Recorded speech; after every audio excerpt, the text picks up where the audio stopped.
And hi, this is Ken Kraetzer for CaMMVetsMedia. We cover cadets, midshipmen, the military, veterans, and Iona University basketball.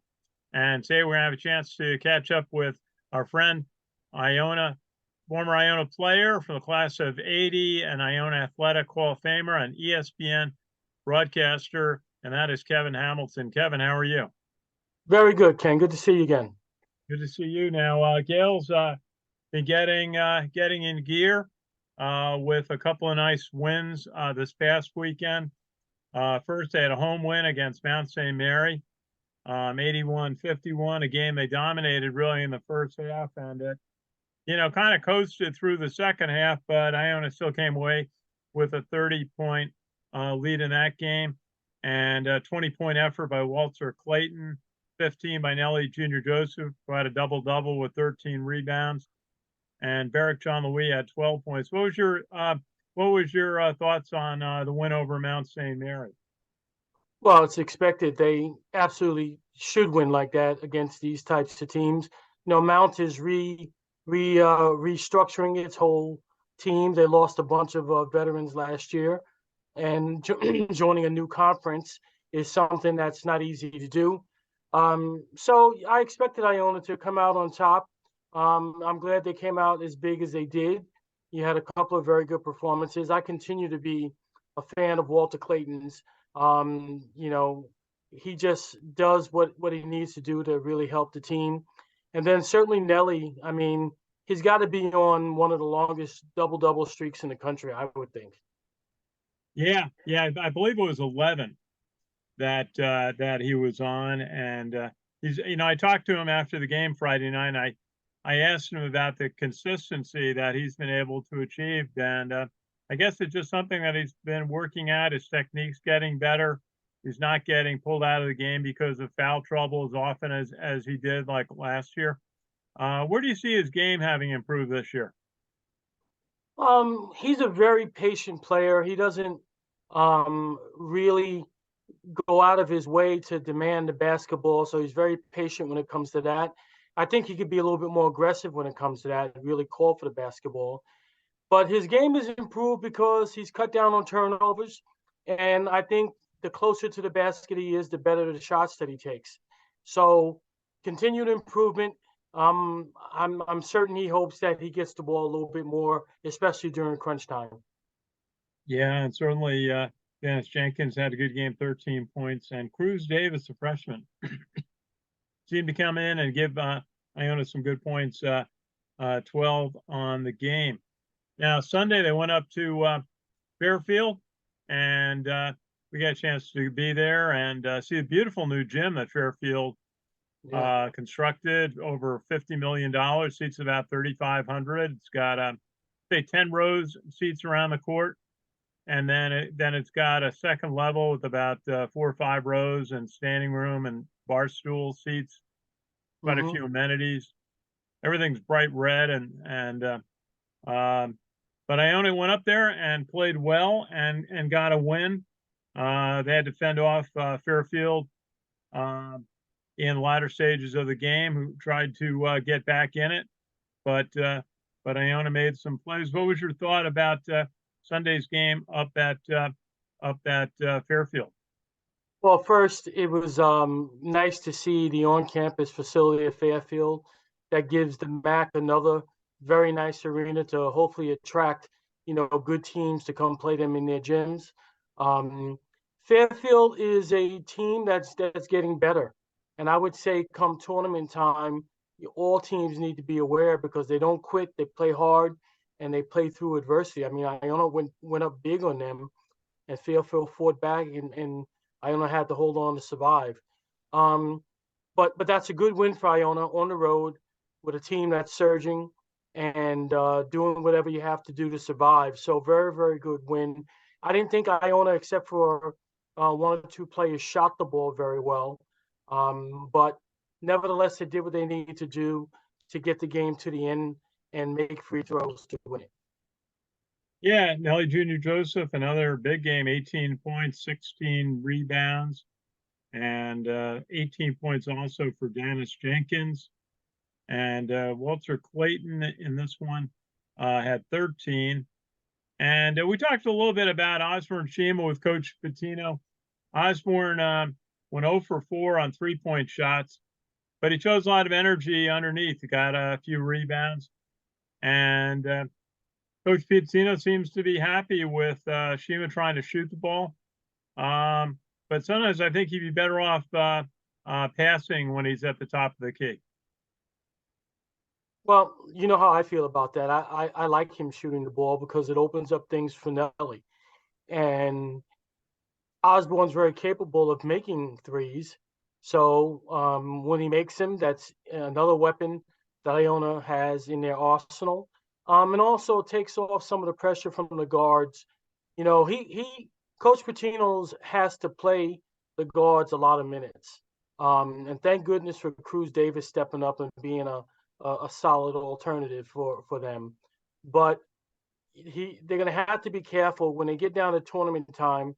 There's a lot of miles on those legs, and he needs a guy like Shima to be able to step up and relieve some of the offensive pressure that the guards have to come up with every game. So I like him shooting those shots. Hey, if he made 3 in a row, we have be having a different conversation, right? Yeah, yeah. Parker Weiss got in 12 minutes, and as you said, is giving Iona a chance for a little bit more depth in the game. Iona also had a couple players out. I think somebody had COVID and a couple of other injuries. So Coach Pitino keeps talking about how short his bench is right now. But as we're getting close to crunch time, the end of the season, I think we're going to see mainly, that shorter rotation of 7 or 8 players. Right. Now, I want to just mention before we talk about the weekend, Iona's women's team won both of their games last weekend when they went up to Niagara. They won 61-54, and then they won 68-58 at Canisius, and they're 17-5, 12-1. Obviously, first place in the MAC. Chloe Chambers really has got that team that she wants, talent-wise, and also playing very well. Yeah, no doubt. And it's good to see a competitive MAC as we talked about all the time. I think as Iona goes on this road trip, again, these are both games that they should win. How they win is going to be important. And, certainly both of those universities and colleges are going to be ready for them with their fan base, with students back on campus will be wild. They have to really, really be prepared to play and not let another traveling trip, put them in the doldrums. So I expect Iona to do well and look for them to come out of the weekend with 2 wins as long as they can get some performances from people coming off the bench. Yeah. Friday night, 7:00, they'll be at Canisius.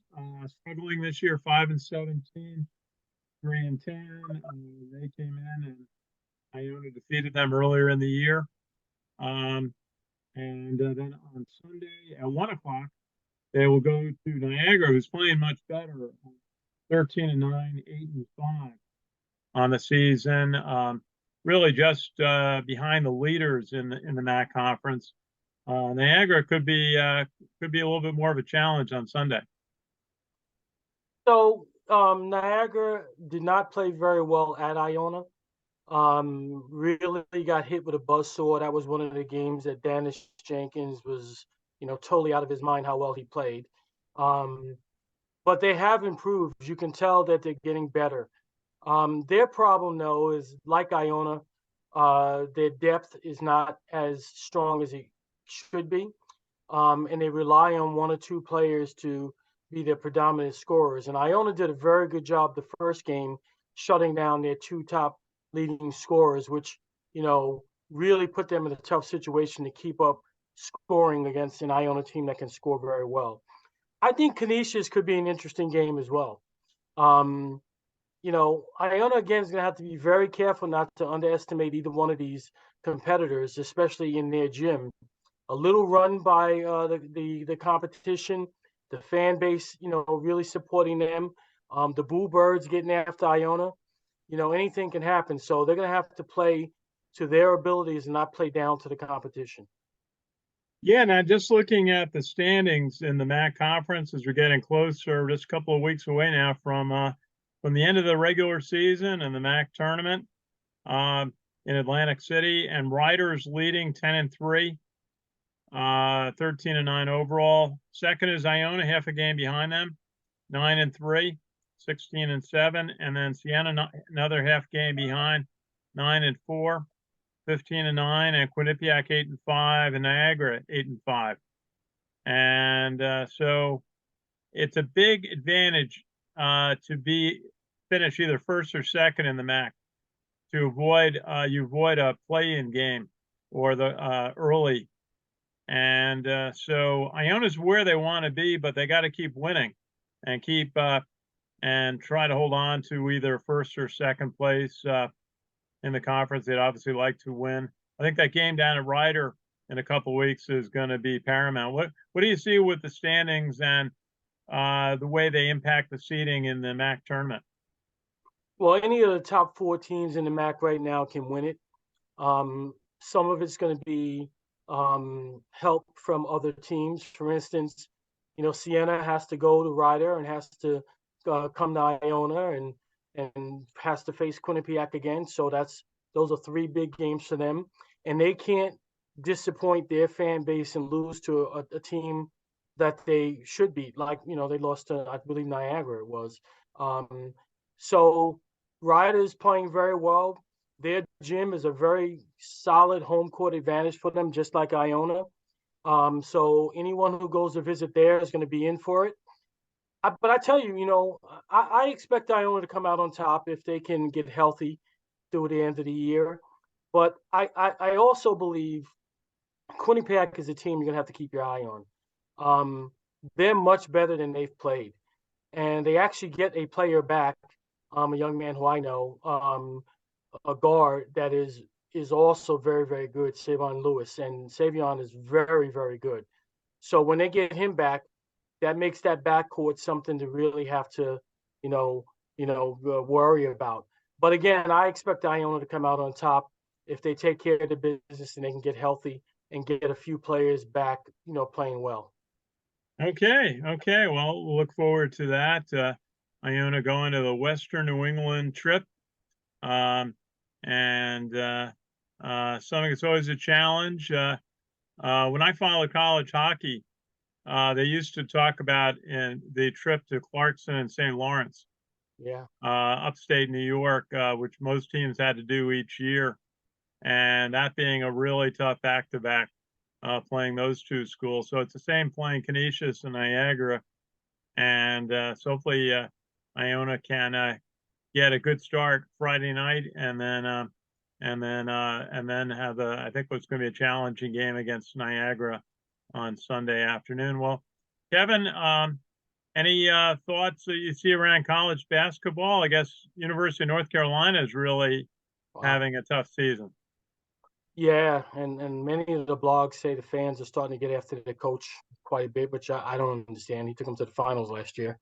Yeah, it's really balanced, and there's a lot of teams out there that can go on a run. It's really based on how well you're playing in March. You know, you can be a team that's middle of the road, but end up playing very, very well, win your conference, and go on and be that Cinderella team. Um, and then the teams that are healthiest are going to be the teams that can, go on the most extended run, I believe. So parity is a good thing in college basketball, and right now there's no clear favorite, I would think.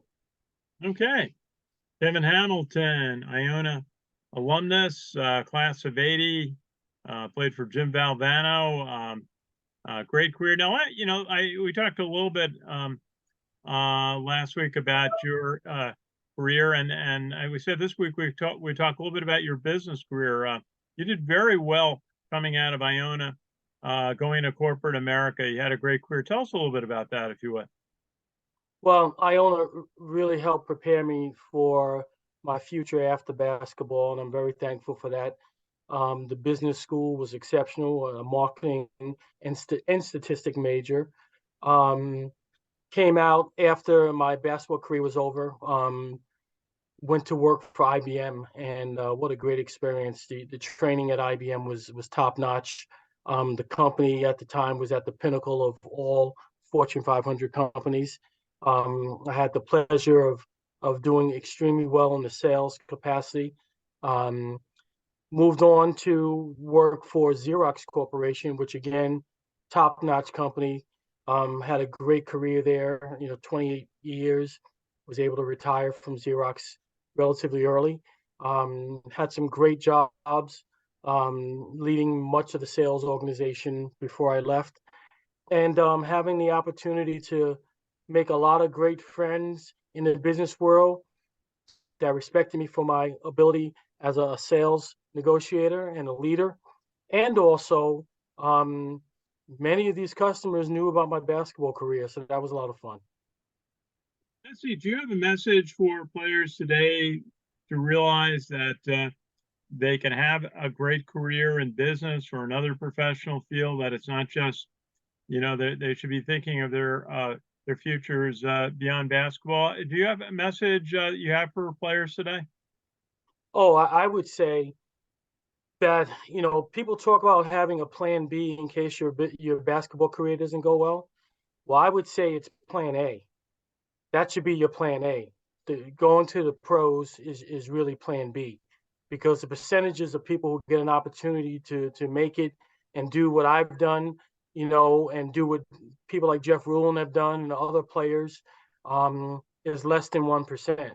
So your odds are in your favor. A quote from the Hunger Games: if you have as a plan A what you go to school to study for, take it very seriously, prepare for it. Even if you go and play professional somewhere, you know, like John Thompson used to say, one day you're going to have to hang your sneakers up and the basketball is going to be deflated.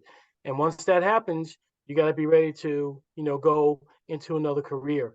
And for me, I was really lucky that I took that energy that I had on the court and being able to get drafted by the Celtics and be able to do very well from that standpoint, and I put it into my business career. I looked at that as my game time. So if I had to go see a customer, it was just like suiting up in the locker room, getting ready to go play the competition. So I would say, take your studies very seriously, no matter what it is that you do, and there's a place for you out there to be just as successful off the court as you are on the court. Well, it's so important for people to hear your teammates from that great Iona team in 1980. I think of like Glenn Vickers has had a great career in law, Yep. and Dave Brown in banking also, and some of the others. You folks on that team really did very well post basketball. Yeah, without a doubt. And part of that was the makeup of our team. We took extremely seriously playing the games and winning the games, but we also took very seriously, our academics. I always tell the story about that great Louisville win, that after the game was over and after all the interviews and all the family and all the hugs and love, I had to go to class at 8 a.m. the next morning, and I showed up. So those things are really important, and I would hope the student athletes of today are doing the same. I love to tell that story about you, and I bet you had your homework done for the class too. Oh, no doubt. It was Dr. Holland's economics class. I can tell you exactly what it was. I remember. I think I remember Dr. Holland from when I was an MBA student at Yep. Iona just after that period. Well, Kevin Hamilton, great to have you share that experience from your business career and also your insight into Iona's basketball this weekend. And always a pleasure to work with you. Oh, my pleasure. Thank you for having me. Okay. Thank you, Kevin. And this is Ken Kraetzer for CaMMVetsMedia. We cover cadets, midshipmen, veterans, and the military and Iona University basketball. Thanks for watching. Have a great day.